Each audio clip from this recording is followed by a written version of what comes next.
नमस्कार दोस्तों, जय हिंद जय भारत। वास्तविकता ये है कि मैं कुछ वो एक तरह से कहिए कि समाज में एक अपना पहचान बनाना चाहते थे समाज सेवा के माध्यम से, कि अपना लोगों को मदद करें, लोगों के बच्चों को गाइड कर दें। बिहार के नज़र में, अपना नालंदा के नज़र में सोचते थे कि कुछ नाम कमाएं, कि घर जा कर के फिर थोड़ा चलिए कुछ नहीं तो कम से कम मुखिया बन जाते।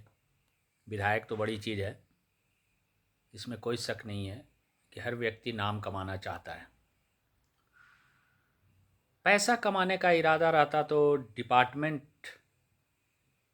में बहुत लोगों ने कमाया। नाम क्या लें? एक हैं जनाब, 2 करोड़ की प्रॉपर्टी लगभग बना ली है, डेढ़ करोड़ के आसपास में तो है ही, फ्लैट और कैश सब कुछ मिला उला करके। एक स्टेनो ज्वाइन करके 2002 में, और आज आईटीओ है। कहने का मतलब कि 2002 से लेकर के अभी तक 23-24 साल की नौकरी में 1.5 पौने 2 करोड़ रुपया जमा कर लेना है संभावना। सैलरी से हो जाएगा।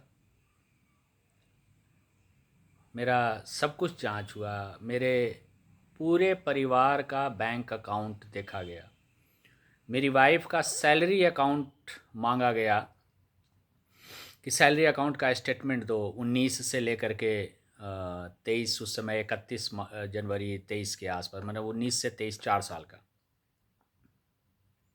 तो सच्चाई यही है कि मैं नाम कमाना चाहता था, लेकिन मुझे जितेंद्र शर्मा के एक आईटीओ ने हमें बदनाम कर दिया पूरी तरह।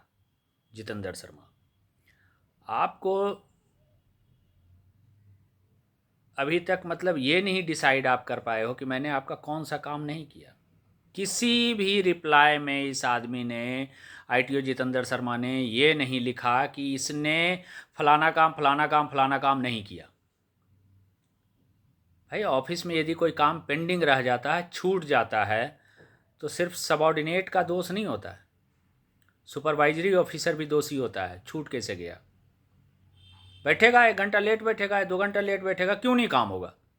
31 मार्च में जब लास्ट समय आता है, 12 बजे तक, 2 बजे तक, रात में 12 बजे तक काम होता है ना, काम क्यों छूट जाएगा? जब हम यहाँ 1700-1600 किलोमीटर दूर बिहार से काम करने के लिए ही आए हैं, तो ऑफिस का काम क्यों नहीं होगा भाई? तो अपार खराब करना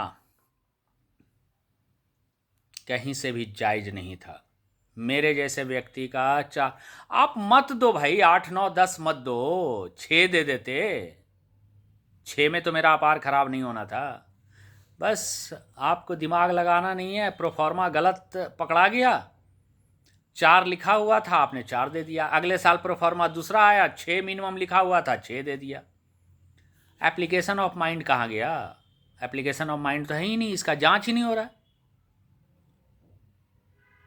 आपने पहले हमको लिख दिया कि इंटीग्रिटी इंटीग्रिटी बियॉन्ड डाउट, और जब हम रिप्रेजेंटेशन लगाए तो आप कह रहे हो कि मेरा टोकन लेकर के ये रेक्टिफिकेशन कर रहा था जी मेरे जानकारी के बगैर। अरे भाई, मैं किसका कसम खा करके बोलूं कि भाई आईटीओ जितेंद्र शर्मा ने मुझे कभी टोकन दिया ही नहीं है। उसके साथ जब तक हमने नौकरी की 22 महीने, उसने 22 महीने में 22 मिनट के लिए हमें टोकन नहीं दिया है। 22 महीने की सर्विस में जितेंद्र शर्मा ने हमें 22 मिनट के लिए टोकन नहीं दिया है, आरएसए टोकन। फिर उसका आरएसए टोकन के बारे में कैसे लिख रहा है? He was trying to pass a rectification order with my RSA token without my knowledge. क्यों लिख रहा है? और इसी बेस पे आधार बना करके सीसीआईटी अमृतसर श्रीमती जहांजेब अख्तर जी वो लिखते हैं कि it is a sly and dishonest approach of the official. हमें अपॉर्चुनिटी देना और हमारी बात सुनने किसी को कोई मतलब नहीं रहा। भाई रियलिटी कहें, सभी लोगों ने, जो भी अधिकारी इन्वॉल्व हैं या जितेंद्र शर्मा से लेकर के ऊपर तक, मॉब लिंचिंग किए हैं मेरे साथ, कलम से मॉब लिंचिंग किए हैं।